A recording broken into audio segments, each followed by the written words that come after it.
What do you want to fight like Jackie Chan versus Bruce Lee? It was perfect. Hi guys and welcome to Get Reviews and to this review of Godzilla vs Kong.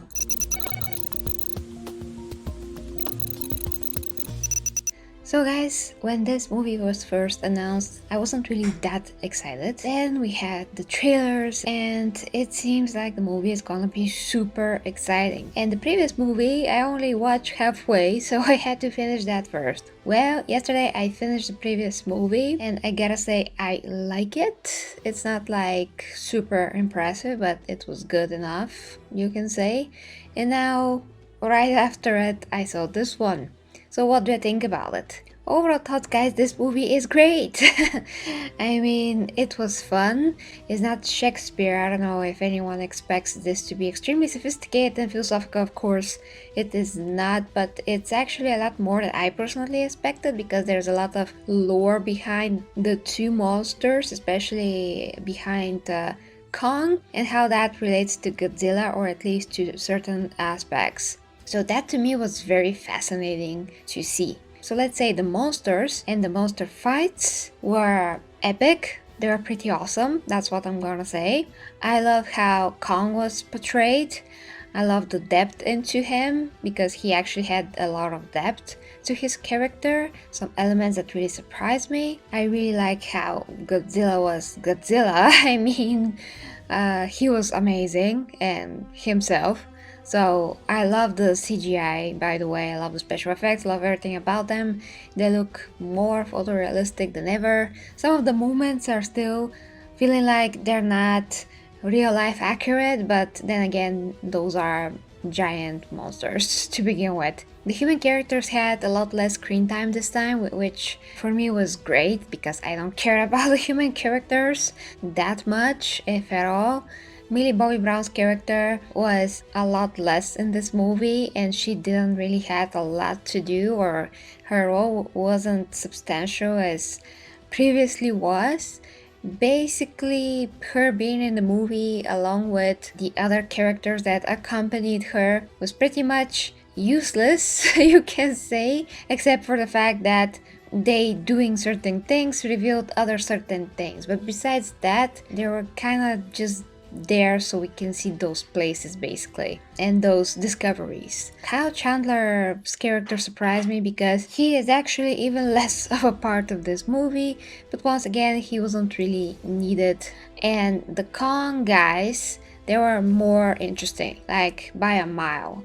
I love Mr. Skarsgård character. He was very compelling, although we didn't know too much about him, but he was just very compelling in this role. I really like him. He was just really likable. And the little girl and the female scientist as well. And the little girl was charming and adorable. She was great. I enjoyed her interactions with Khan. It really helped to give him depth. So overall guys, the movie was very good paced. Special effects were amazing. The fight scenes were amazing. To me, they made a lot of sense. Then, of course, if you saw the trailers, you will know that Mechagodzilla is in this movie. And wow, that was pretty amazing, let's say. I mean, I can't say anything else, but my jaw was on the floor a lot of times watching Mechagodzilla doing things. So I'm just gonna leave it at that basically. But the action does not disappoint in any way.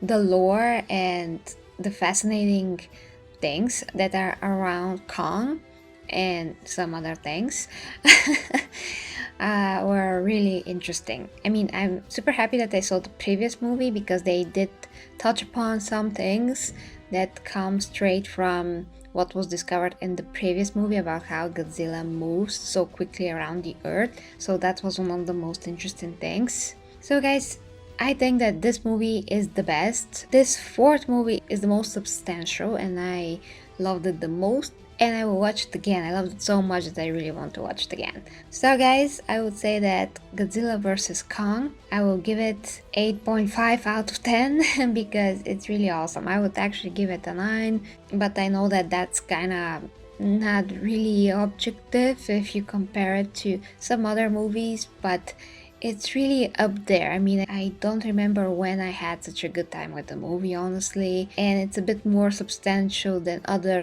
movies that are like popcorn fun but super forgettable. I don't think that I'm gonna forget this one anytime soon, just because the character depth that was given to Kong and his interactions and fights with Godzilla, that dynamic that you see between them, although there's not like a huge big fat lore, there's still some, and it's understandable. I mean, the whole thing is understandable, although I'm pretty sure they can explain a lot more in the future about everything that they showed in this movie, but for what it was, I think it was sufficient to get why they fought, what is happening, why Godzilla is behaving the way that he's behaving, and why Kong is Kong. I mean, what is his role? Because I did saw some reviews that were non-spoiler reviews before I seen the movie, and they like straight out said that they don't understand why those two guys are fighting, and I was like, what, you don't understand that? Or that the fights were like a bar brawl? I mean, those are like ridiculous things to say. Those are two amazing huge monsters that are the alpha monsters of the planet, and what do you want, to fight like Jackie Chan versus Bruce Lee? What do you want? It was perfect. It was beast modey.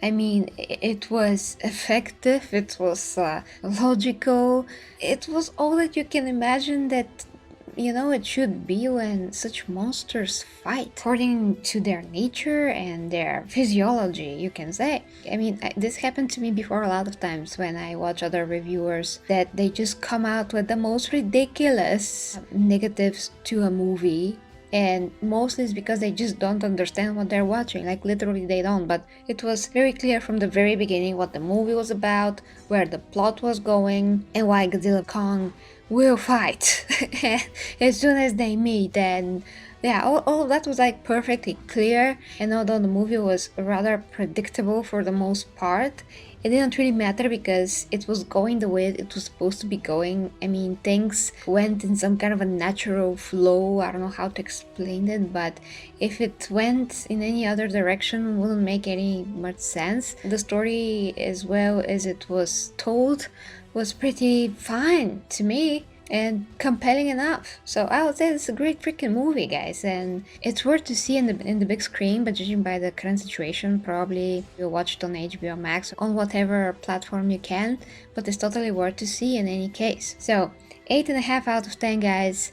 Awesome movie. Love to see it again.